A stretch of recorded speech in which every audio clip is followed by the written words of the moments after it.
di saat seorang Bahar Smith melakukan provokasi adu domba dengan mengangkat senjata, di mana mereka semua. Tak ada satu pun dari mereka yang turun gunung menegur yang namanya Bahar Smith.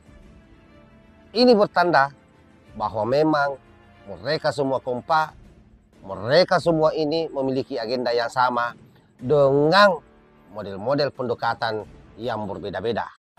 Yang waras tidak boleh mengalah terhadap mereka para pencoleng-pencoleng agama yang menjadikan agama sebagai alat politik. Assalamualaikum warahmatullahi wabarakatuh. Om Swastiastu, Namo Buddhaya, salam kebajikan. Kembali bersama 9.0 TV dari Buta Pandita Lopi Kabupaten Bulukumba. Masih terkait soal Bahar Smith, dimana baru-baru ini berdasarkan video viralnya yang menghunuskan pedang pada saat melakukan ceramah, ternyata memang sangat viral dan mendapat reaksi beragam dari masyarakat.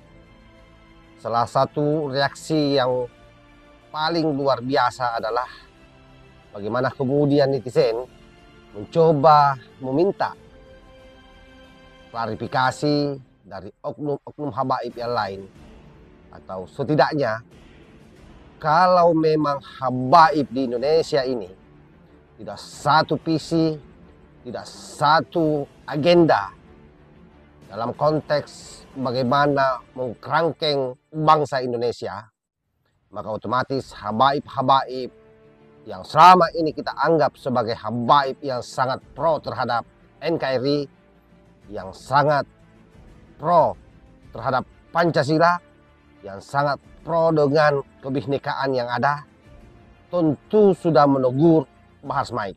Tapi apa yang terjadi sepanjang video itu viral sampai hari ini, tak ada satu pun juga dari oknum-oknum habaib yang dianggap selama ini sebagai habaib tawadhu, habaib yang paling cinta terhadap NKRI. Bahkan mereka seringkali melakukan zikir kebangsaan, selalu melakukan yang namanya tauziah kebangsaan, apalah model-modelnya, intinya kebangsaan semua. Tapi faktanya di saat seorang Bahar Smith melakukan provokasi adu domba dengan mengangkat senjata, di mana mereka semua. Tak ada satu pun dari mereka yang turun gunung menegur yang namanya Bahar Smith. Ini bertanda bahwa memang mereka semua kompak, mereka semua ini memiliki agenda yang sama dengan model-model pendekatan yang berbeda-beda. Salah satunya ini coba saya putarkan, ada satu video bagaimana meminta Habib Lutfi bin Yahya untuk turun gunung menegur Bahar Smith. Coba kita simak secara bersama-sama. Video ini buat Abah Lutfi Pekalongan.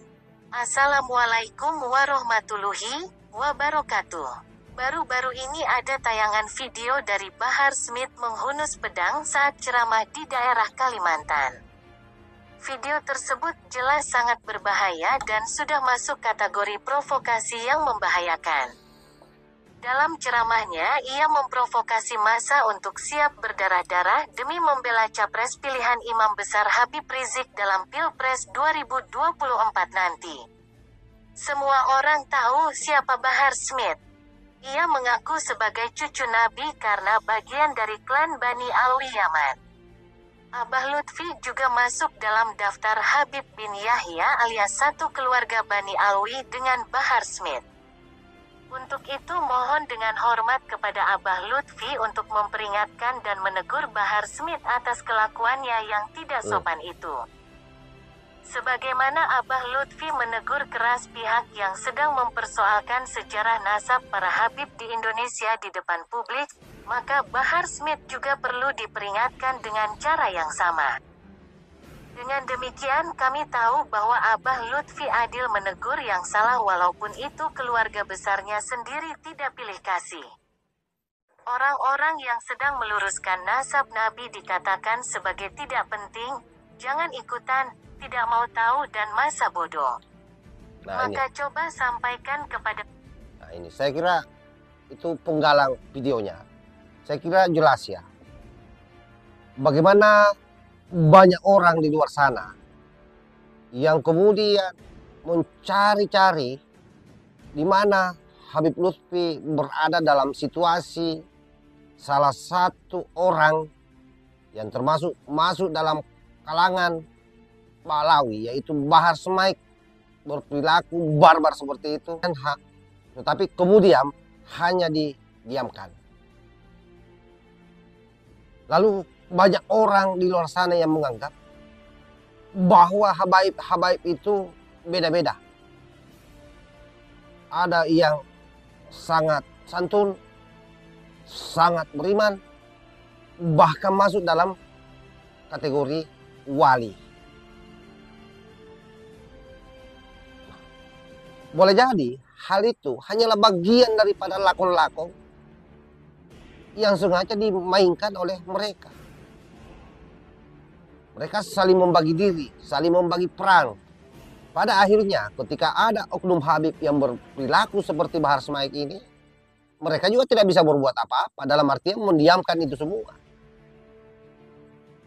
Bahkan bagaimana narasi yang kita dengar tadi ketika orang menyoal soal nasab.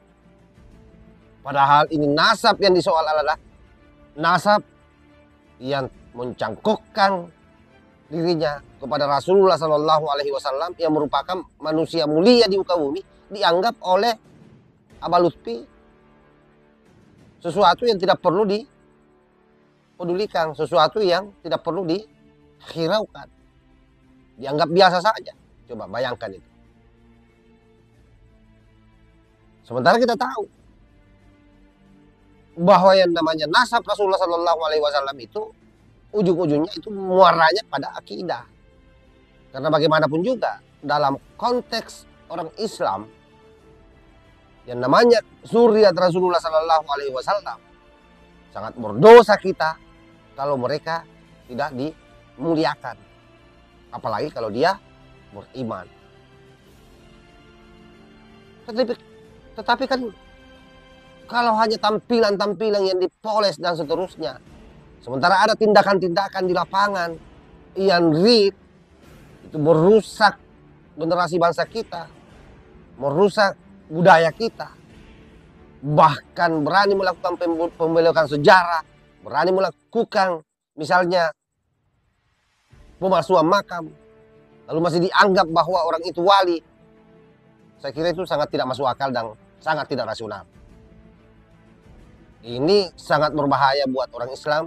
Dan jangan salahkan kemudian kalau banyak orang Islam yang pada akhirnya akan murtad akibat daripada perilaku-perilaku seperti ini yang sangat bertolak belakang dengan apa yang menjadi tuntunan dari Rasulullah Sallallahu Alaihi Wasallam, yakni salah satunya adalah bagaimana menuntut kita untuk jujur.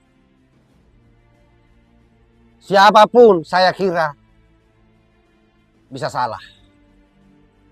Apakah itu seorang intelektual, apakah itu seorang ulama, atau bahkan wali, tapi jangan sampai mereka melakukan kebohongan dan jangan sampai mereka suul adab. Jangan menganggap bahwa pemalsuan makam itu, apalagi makam-makam yang dipalsu itu adalah makam-makam wali, makam-makam para sultan, pimpinan-pimpinan kerajaan di masa lalu pada saat Nusantara ini belum menjadi Indonesia. Itu dianggap hal biasa dan tidak dianggap orang yang suul adab. Itulah yang terjadi hari ini, sahabat.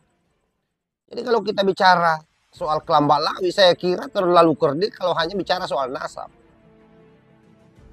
Tetapi selain soal nasab, mereka menegaskan dirinya sebagai orang-orang yang tidak pernah mau menghargai keberadaan bangsa Indonesia, orang-orang pribumi yang ada di Nusantara ini. Dengan beraninya mereka membelokkan sejarah, beraninya mereka ngaku-ngaku sebagai cucu Rasulullah Sallallahu Alaihi Wasallam untuk satu agenda besar, bagaimana supaya seluruh orang Islam yang ada di Nusantara ini di bawah kendali mereka. Itu kan sangat jahat sekali. Lalu kemudian di sisi lain mengintimidasi, merendahkan ulama-ulama pribumi. Ini yang sesungguhnya sangat membahayakan bagi bangsa kita ke depan. Karena itu kalau diskursus soal nasab ini, diskursus soal pembelokan sejarah, diskursus soal bagaimana makam-makam palsu ini mengalahkan isu pilpres, saya kira wajar. Karena apa artinya pilpres kalau semua ini tidak diberesi? Tidak ada juga gunanya untuk NKRI secara jangka panjang. Bisa-bisa nanti Indonesia ini tinggal nama. Tetapi isinya nanti adalah mereka. Karena mereka bisa mengklaim.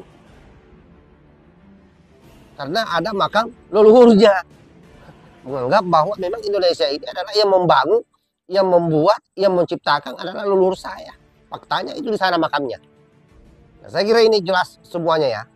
Jadi jangan lagi dianggap bahwa kita ini membenci Suriat Rasulullah. Janganlah, jangan digiring-giring opini seperti itu. Yang kita lakukan hari ini tidak ada lain adalah memurnikan nasab Rasulullah Sallallahu Alaihi Wasallam, membebaskan umat Rasulullah Sallallahu Alaihi Wasallam dari perbudakan yang selama ini dilakukan bertahun-tahun, beratus-ratus tahun oleh mereka yang selama ini menganggap dirinya sebagai zuriat Rasulullah Sallallahu Alaihi Wasallam yang datang ke Indonesia sebagai pengungsi. Itu menurut Gus Yahya. Oke ya, saya kira begitu. Wallahul muwaffiq ila aqwamit thoriq. Wassalamualaikum warahmatullahi wabarakatuh.